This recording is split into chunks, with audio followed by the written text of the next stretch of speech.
My stepsister made up a story that ruined my life and my parents cut me off, gave her all, but what the world found out later left them all speechless. When I was 18, and honestly, I still can't wrap my head around it.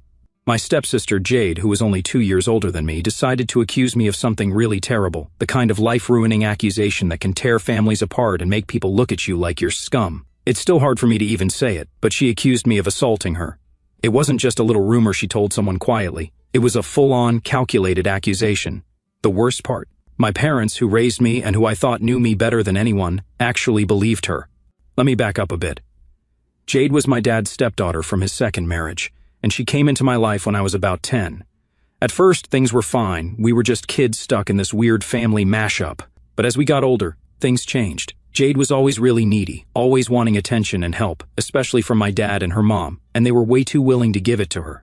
I just did my own thing and kept out of it because honestly, I didn't want to be involved in her drama. She and her mom would fight a lot, usually about money or school. Jade had all these big dreams about going to grad school and doing something impressive, but her mom wasn't exactly thrilled about footing the bill forever. They had a nasty argument about it once, and I remember Jade coming over to my mom and crying, saying she felt abandoned and unsupported. My mom comforted her, saying she understood, but honestly, I thought it was over the top. Jade's mom wasn't cutting her off or anything, she just wanted her to start paying her own way. I kind of agreed, but of course, I kept that opinion to myself, at least until the day that ruined everything. Here's how that day went down. My parents were out, maybe at some event or visiting friends, I don't remember exactly. I was home alone when Jade showed up at the door, looking absolutely pissed off. She came in without even asking, dropped her bag on the floor, and threw herself on the couch. I didn't want to hear whatever fight she'd had with her mom this time, but she started in anyway. It was the same story as always. Her mom wasn't being understanding, no one believed in her, blah blah blah. I tried to be polite and listen, but I just couldn't hold my tongue this time. I told her, look, maybe your mom's right, she's done a lot for you, and if you want to keep going with school, maybe it's time you start supporting yourself a little. Honestly, I was as gentle as I could be, but she did not take it well. She looked at me like I had just insulted her entire existence. I could practically feel the anger radiating off her. She snapped back, calling me a spoiled brat who didn't understand how hard it was for her and how privileged I was, which is honestly laughable because we grew up in the same house with the same parents. There was no privileged anything, we both just had to make do. But in her mind, I guess I was the enemy because I didn't immediately side with her. Then she threw this crazy accusation at me. She said something like, "You think you're so much better than me, don't you? Well, you're just pathetic, and one day everyone's going to see it." I brushed it off at the time, thinking she was just mad and throwing a tantrum. I told her to calm down, that we could talk about it when she was less emotional, and then I left the room. I wasn't going to sit there and let her trash me for having a different opinion. After she stormed out of the house, I thought that was it. I figured she'd cool off, maybe stay mad for a few days, but eventually it would blow over. It's just how she was right, but the next morning I was woken up by my mom, who looked really upset. She told me that Jade and her mom were downstairs and they needed to talk to me. I was confused, but figured it was something to do with Jade's argument with her mom, so I threw on a shirt and went downstairs, not even remotely prepared for what was coming. Jade was sitting on the couch, head in her hands, her mom's arm around her. My parents were standing nearby, looking absolutely shell-shocked. The whole vibe in the room was tense, like something major had happened, and everyone was waiting for me. I was about to ask what was going on when Jade started crying, saying she couldn't believe what I'd done to her. Her mom was glaring at me, and my dad looked like he was going to faint. I tried to get them to slow down to tell me what was going on, but Jade just kept saying how I'd crossed a line and how she was so traumatized. Then she threw it out there, that I had assaulted her. I couldn't even respond, I was that shocked. I just stood there, my mind racing, trying to process what she had just said.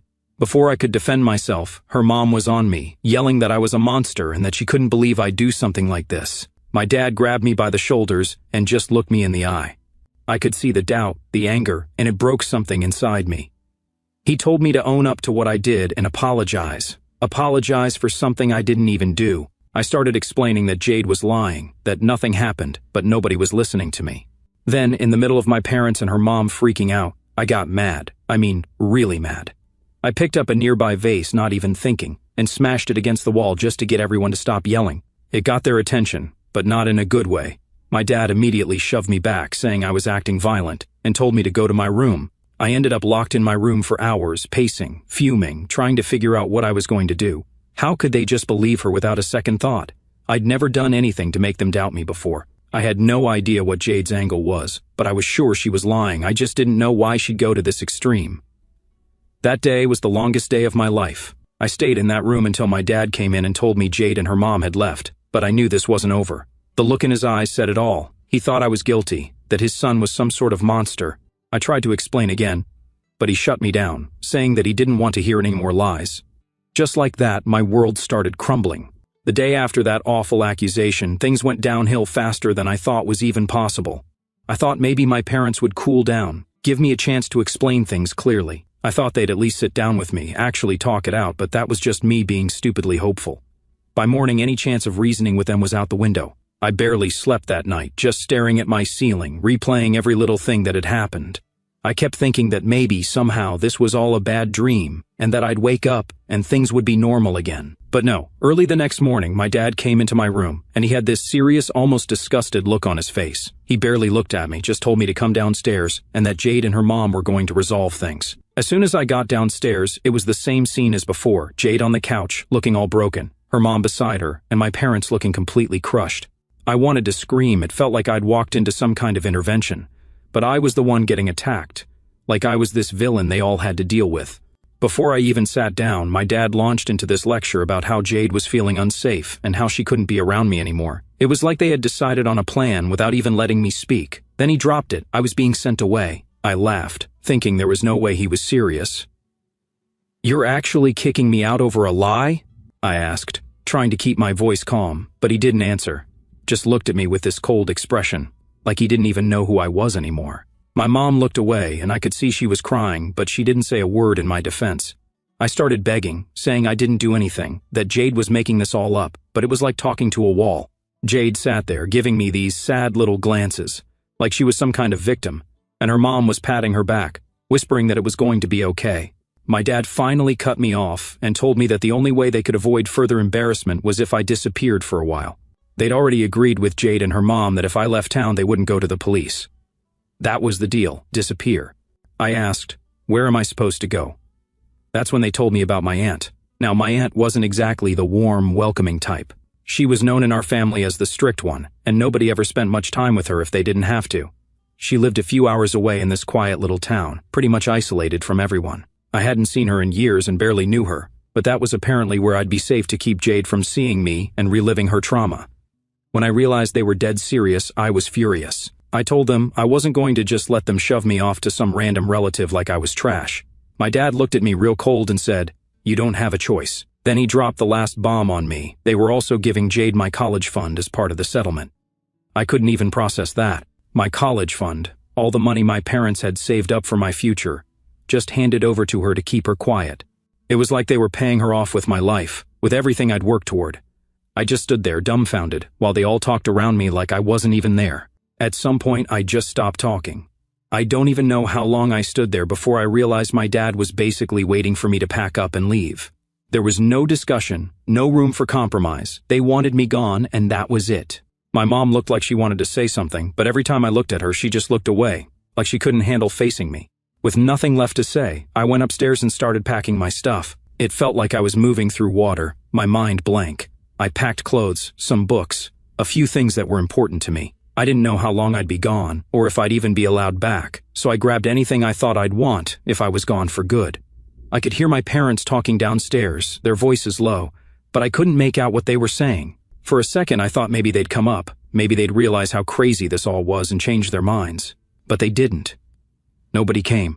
After a few hours, they knocked on my door and told me it was time to go. My aunt had agreed to take me in, and they'd already called her to tell her I was on my way. They didn't even let me say goodbye to anyone. They took my phone, saying that disappearing meant no contact with anyone from my life here. I had no idea how I was going to tell my friends, explaining why I just vanished. It didn't matter to them. They told me to pack whatever else I needed and be ready to go in half an hour. I'd never felt so trapped, so helpless in my life. I walked out of the house, carrying my stuff, and I could feel my dad watching me from the doorway, like he was making sure I was actually leaving. My mom was inside somewhere, not even willing to see me off. Jade and her mom had already left, and I remember feeling this strange sense of emptiness, like my whole life had just been erased in one day. The car ride to my aunt's was long and silent. My dad drove, and he didn't say a word the whole time. I think I must have asked him once, maybe twice, if he really believed Jade over me, but he just tightened his grip on the wheel and ignored me. I stared out the window, my mind a mess, and kept wondering what I was supposed to do now. How could I start over from scratch with no support, no plan? When we finally pulled up to my aunt's house, it was like being dropped off at a prison. Her place was small, a bit run down, with this old fence around it, and it felt so isolated. I hadn't seen her in years, and now I was supposed to live here in exile, all because of a lie. My dad didn't help me with my bags, didn't even walk me to the door. He just said, "We're doing this for your own good," and left. Standing there, watching him drive away without looking back, I felt this intense anger bubbling up inside me. My own family, the people who were supposed to have my back, had thrown me away like I was some criminal. And for what? To keep Jade happy? To save themselves from embarrassment? I wanted to scream, to cry, to punch something, but I didn't. I just stood there, gripping my bags, feeling completely alone. This was my life now, cut off from everyone I'd ever known, all because of a lie I couldn't defend myself against. I knocked on my aunt's door, and when she opened it, she didn't even smile, just looked me up and down and told me to come in. That's how I ended up here, in the middle of nowhere, with nothing but a few bags and the betrayal of my family sitting like a weight in my chest.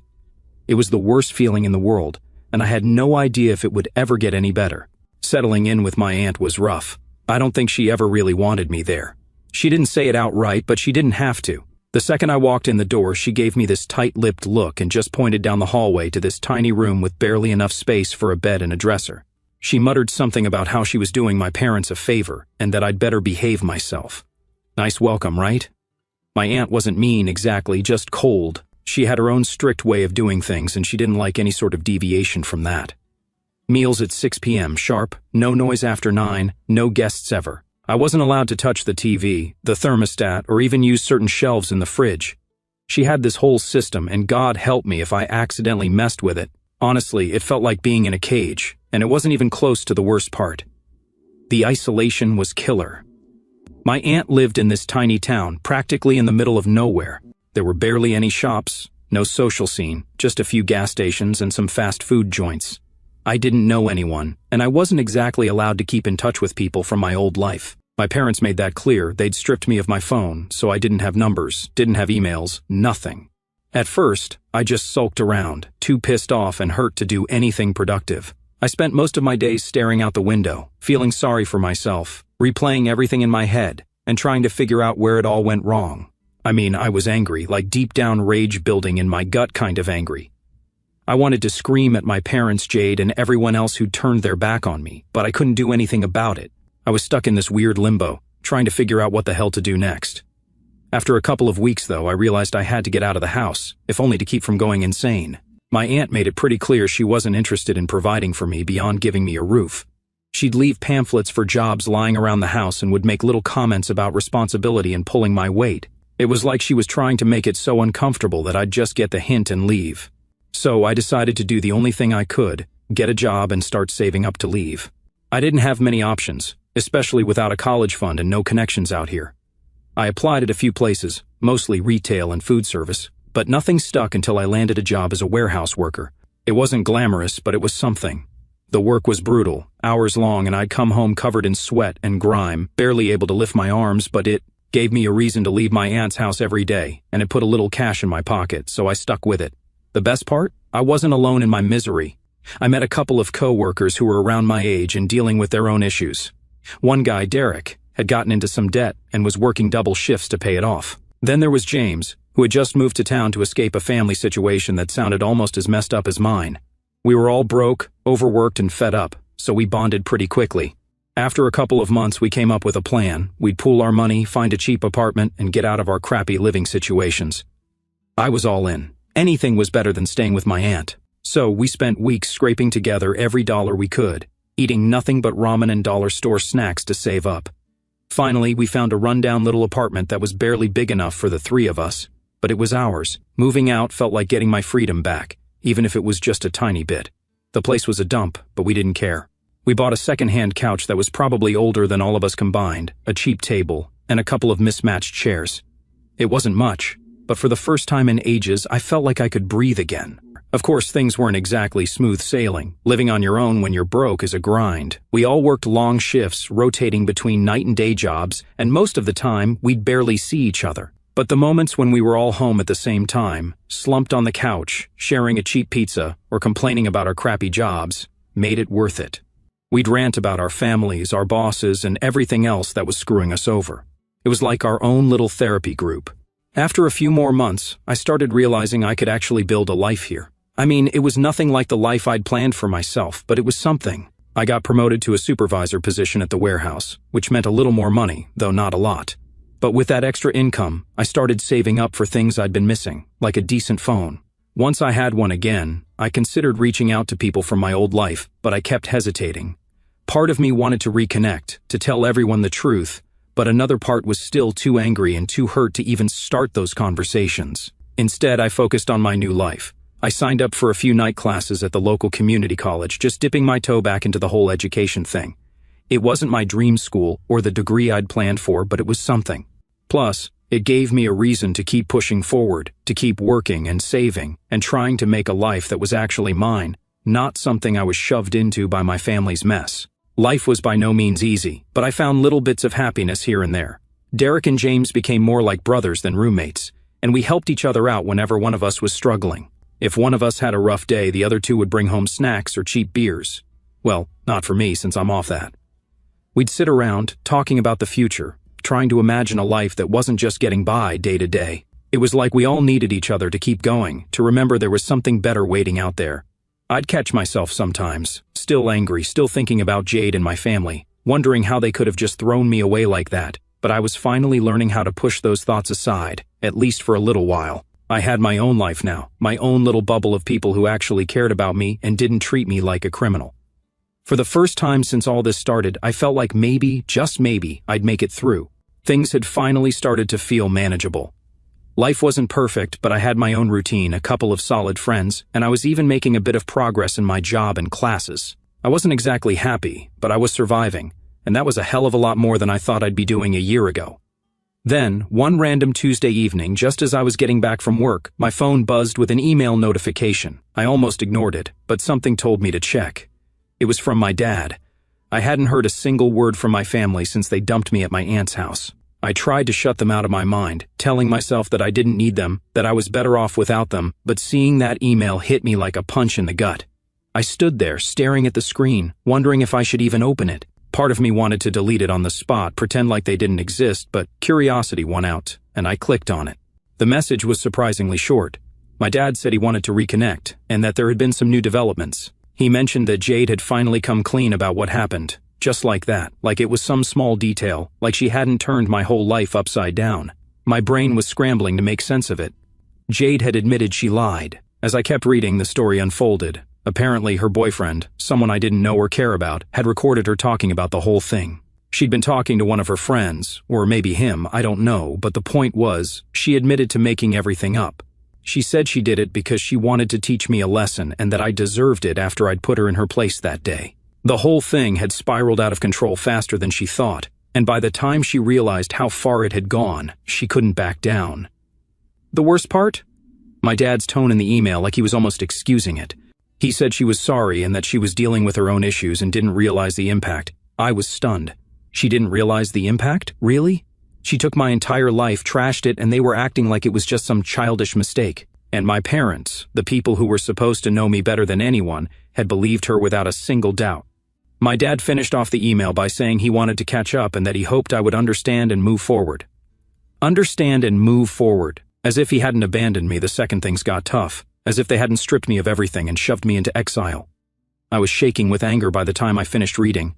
I didn't reply. I couldn't. I just sat there, letting the reality of it all sink in. My friends Derek and James came home and noticed something was off. They asked if I was okay, but I brushed it off at first. I was too worked up, too angry, and I needed to process everything before I could even explain. That night I barely slept, the whole situation replaying in my mind over and over. All the times I'd pleaded with my parents, all the times they looked at me like I was a monster. It all came rushing back, this time with a new layer of betrayal. The next morning I told Derek and James everything. I started with the accusation, the abandonment, all the crap with my aunt, the warehouse job, and finally, the email from my dad. They listened without interrupting, their faces turning from shock to anger as I explained what Jade had done and how my family had treated me. When I finished, Derek shook his head, looking like he wanted to punch something. So she just admitted it, and now they're acting like you should just forget it ever happened? Yeah, I replied, trying not to let my voice shake, just like that, like it was no big deal. James looked at me seriously. You should tell everyone. People need to know the truth. You've been hiding, man. You've let them control your life even after they cut you off. I knew he was right. I'd been living in the shadows, constantly looking over my shoulder, afraid to even reach out to old friends because of what my family might say.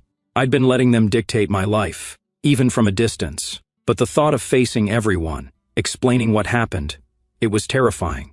Still, as I sat there with Derek and James, a plan started forming. Later that week, I drafted a response to my dad's email. I kept it short, just enough to let him know that I was done being their scapegoat. I told him I wasn't interested in moving forward unless it meant telling the truth to everyone. I needed my family to own up to what they'd done to me. I hit send and felt this strange mix of relief and anger, like I'd finally broken free but was still too pissed off to enjoy it. A few days later, I got another email, this time from my mom. She was pleading with me, saying that family matters should stay within the family and that I didn't need to go public. She begged me to think of Jade in her fragile state. It was ridiculous. They were still putting her feelings above everything else, even after knowing the truth. I showed the email to Derek and James, and they practically pushed me to go through with telling everyone. I needed to clear my name, to reclaim the life that Jade had stolen. That night, I logged onto social media for the first time in years. I'd avoided it, afraid of what people might think, afraid of all the lies they probably believed. But this time, I wasn't hiding. I posted a long message, explaining everything from start to finish. I told the truth about Jade's accusations, the fallout with my parents, being sent to live with my aunt, and all the struggles I'd faced since then. I didn't hold back. I wanted people to understand what I'd been through, the betrayal, the isolation. I needed them to know that I wasn't the monster my family had painted me to be. Once I hit post, I sat there, staring at the screen, my heart pounding. For a moment I regretted it, wondering if I'd made a huge mistake. But then the responses started pouring in, messages from old friends, distant relatives, even people I barely knew, all reaching out with shock and support. People were furious on my behalf, horrified at what Jade had done and how my family had treated me. It was overwhelming, but it felt like a weight was finally lifting off my shoulders. In the days that followed, the support kept coming. People were finally hearing my side, finally seeing the truth, and for the first time in years, I felt like I could breathe. I wasn't hiding anymore. The days after posting the truth were a mix of chaos and relief. My phone blew up with notifications from old friends, family members, and even a few acquaintances I hadn't talked to in years. People were shocked, furious, supportive, confused. It was all over the place, but it felt good, like people were finally seeing my side. For the first time in a long time, I didn't feel like I was drowning in a lie. Some of the messages were from family members who had known something was off but hadn't put it all together until they read my post. A few apologized, saying they were sorry they hadn't reached out sooner, that they'd believed whatever story my parents had fed them. Some relatives even mentioned they'd been told I'd moved away to clear my head after some personal problems.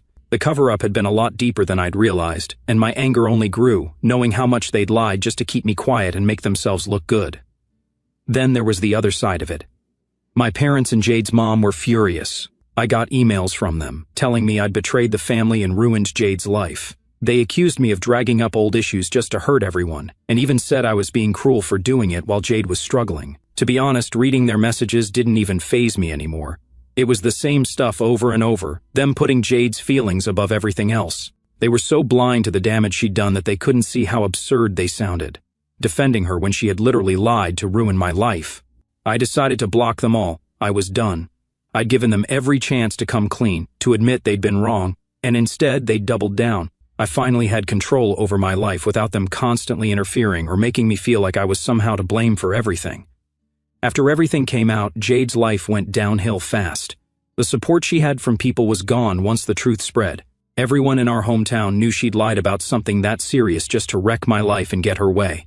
It didn't take long for word to reach her friends, teachers, old classmates. Everyone turned their backs on her. People started treating her like she was radioactive, and honestly, I can't say she didn't deserve it. Jade's mom was absolutely horrified. She'd gone along with her daughter's story from the start, believing every word, and now the whole town was looking at her like she'd raised some kind of monster. Eventually, she couldn't take the shame or the fallout. People were telling her outright that they didn't want anything to do with her as long as Jade was in the picture. Her mom tried to smooth things over with apologies here and there, but it didn't matter. The damage was done. People were disgusted. The more everyone found out, the worse it got. Finally, Jade's mom reached her breaking point and disowned her. I think it was a mix of shame and resentment. She probably felt used too, her own daughter dragging her into this mess, making her look like an enabler to something so awful. It's not easy to come back from that. Jade was left with no one in her corner. I heard that her mom even kicked her out of the house. She was basically alone, stuck dealing with the fallout of her own actions, and no one wanted to help her. With everyone in town shunning her and her own mother cutting ties, Jade had no choice but to leave. She tried to stick around at first, hoping things would blow over, but people wouldn't let it go. Everywhere she went, she'd get stares, whispers, people talking behind her back. She tried to apologize to some people, but they just turned her away. It became clear that she couldn't stay, not if she wanted any shot at a life that didn't involve constant judgment and isolation. Eventually, Jade packed up and left town. I'm not sure where she went, and to be honest, I don't really care. She had her shot, and she chose to ruin my life instead. Now she's the one dealing with the consequences of her lies, and from what I hear, she's completely on her own. With all of that finally behind me, I started focusing on the life I'd built here. Derek and James were there through the whole thing, keeping me grounded and reminding me that I wasn't alone. After years of feeling like I didn't have anyone, it was strange, but comforting to realize I had people in my corner. We'd been through so much together in that crappy little apartment, and now that things were settling down, I felt closer to them than ever. Around that time, I started talking to some friends from my old life who'd reached out after my post. A couple of them had moved to a nearby city and invited me to come visit for a weekend. It was weird at first, like stepping back into a life I'd left behind, but it also felt good. They were genuinely interested in what I'd been doing, asking about my job, my classes, and the friends I'd made. There were no pity looks, no awkwardness, they just seemed happy to have me back. That weekend made me realize just how much I'd missed having a normal social life, people who knew me from before everything went to hell. It was like a piece of myself I hadn't realized I'd lost was finally falling back into place. The best part was that I could finally be open about everything. No more secrets, no more hiding. My friends got to hear the real story, not the one my family had twisted and spread around.